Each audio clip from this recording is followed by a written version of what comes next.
Welcome to Take 5-minute inspirational message from Solid Rock Drogheda. This week we've had a phenomenon in our skies called a pink supermoon. In fact, yesterday and the night before were the finest times to look at this. I made a point of going out into my garden late at night and just gazing up at the sky where the moon appeared to be at least 14% larger and 30% brighter than normal. And there's a reason for this. It's because we are all observing social distancing, but the moon isn't. The moon's getting closer. Now listen, it's still a long way off from us, thousands and thousands of kilometers. But actually, over the last couple of nights, the moon has been 50,000 kilometers closer to the Earth than it is whenever it's at its farthest point. That's what we call a super pink moon. Now, it doesn't actually turn pink. The reason why it's called a pink moon is because it occurs at a time of the year in spring whenever pink flowers are starting to blossom.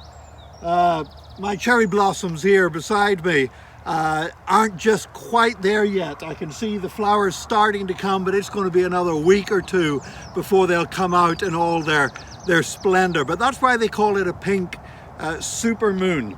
And it's actually, that moon is not only is it the biggest and the brightest moon of the year, but it's also the moon that helps us set our date for Easter.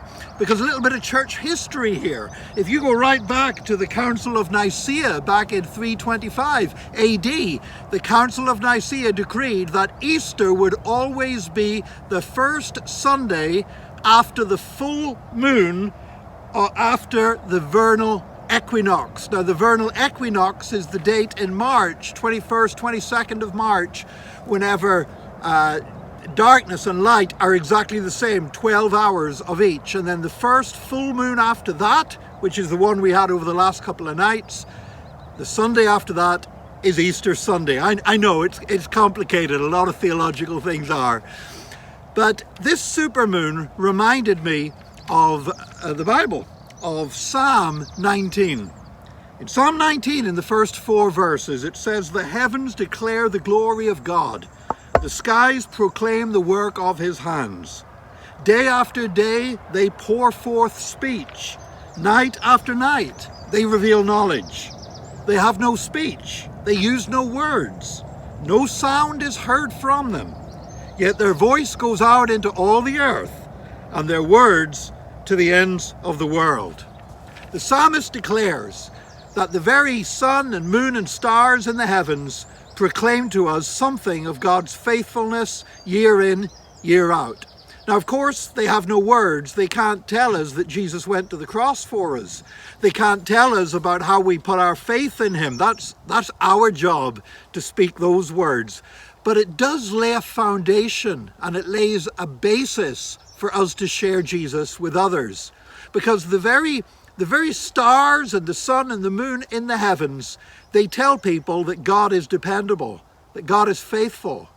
You know what? We've got all this COVID-19 stuff going on, but I tell you what, whenever that's all gone, and even whenever people are all gone, the moon will still be up there. It will still remain. It's there as a sign of God's unchanging, eternal faithfulness to us.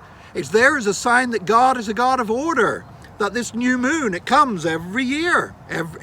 There's not a year that it doesn't happen, that we don't have this supermoon in the spring just before Easter. So God is faithful, God is to be depended on, God is working according to a plan. And once people begin to get hold of those ideas, it's much easier for us to share with them the details of what Jesus did for them and how they can receive him into their life.